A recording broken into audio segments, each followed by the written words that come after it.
그 고용노동부가 외국인 가사관리사 연내 도입 장담했는데 이거 산업인력공단 EPS 센터 확인 등 한 거 고려해 보면은 이거 연내 도입 어려운 거 맞습니까? 예, 지금 현재 그 필리핀의 국내 사정하고 여러 가지 때문에 다소 차질이 있는 건 사실입니다. 그러나 빨리 이게 그런 사정이나 이런 것들 외교적인 문제 같은 것들 잘 몰라서 이렇게 차질이 생기게 하는 것은 이거 고용노동부가 굉장히 잘못한 거라고 저는 생각을 합니다. 몰라서라기보다는 이게 외교적으로도 결례를 한 이스라엘하고 거예요. 하바마스하고 전쟁이 터져서 거기 2명이 가사 근로자가 제가 알기로는 필리핀에서는 그 아이 보육 이거는 동의가 되지만 가사 관리 이것까지 하겠다 이제 그런 걸로 하겠다라고 동의한 바가 없는 것 같더라고요.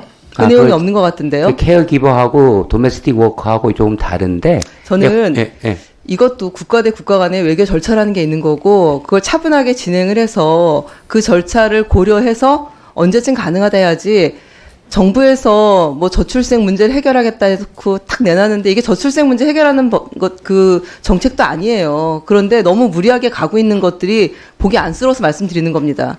절차라는 게 있는 거고 그 절차를 지키고 그리고 이게 국내의 문제만도 아닌데 그런 부분에 대해서는 저는 좀 그 사과를 하셔야 된다고 생각합니다. 잘못된 거에 대해서는. 그리고 장관께서 지난번 국감 때인가요? 그 근로복지공단 뭐 부정수급, 산재보험 제도를 뭐 혁신하자 뭐 이런 얘기를 하셨는데 그런데 제가 여기 보니까 중간 그 근로복지공단에 대한 특정 감사 중간 조사 결과를 봤어요. 그런데 특정 진단이 공모하거나 치료 연장을 위한 뇌물 등의 사례는 없다, 카르텔이 없다 이렇게 확인했다. 이렇게 중간 결과가 나왔더라고요. 이것 역시 그 재계가 소원 수리하는 산재보험 개혁 뭐 개선하려고 개석인지 개혁인지 1분 더 드리고 정리해 주세요. 네, 정리하겠습니다.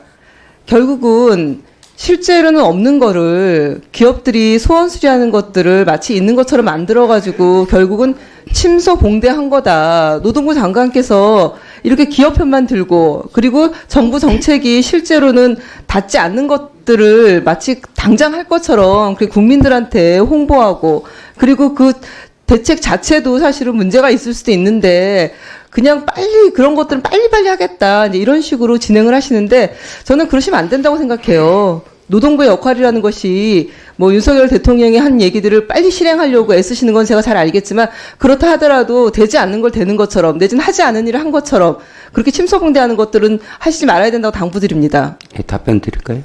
말씀하세요. 존경하는 이수진 의원께서 두 가지 말씀하셨습니다.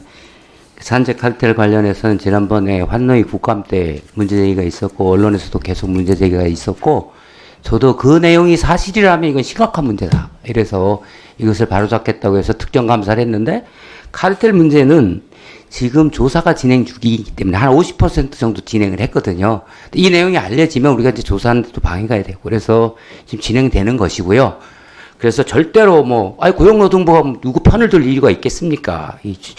산재 보상 제도의 취지에 맞게 이게 제대로 보상받고 치료받고 재활할 수 있게 해주겠다는 것이고요. 가사 근로자는 아까 이제 두 분이 사망한 거, 필리핀 노동부 장관이 여기 또 사망한 거, 이렇게 국내 필리핀 사정 때문에 다소 저희랑 협의가 좀 지연되고 있는데, 원래 그분들이 저희랑은 그렇게 하기로 됐었는 부분이 있는데, 자꾸 사람이 바뀌니까, 그리고 필리핀이 우리나라랑 같진 않은데, 어쨌든, 의원님께서 문제 제기하는 취지는 제가 충분히 알겠고요. 과연 조속한 시일 내에 국민들한테 약속드린 대로 시범 사업이 차질 없이 진행되도록 하겠습니다. 네.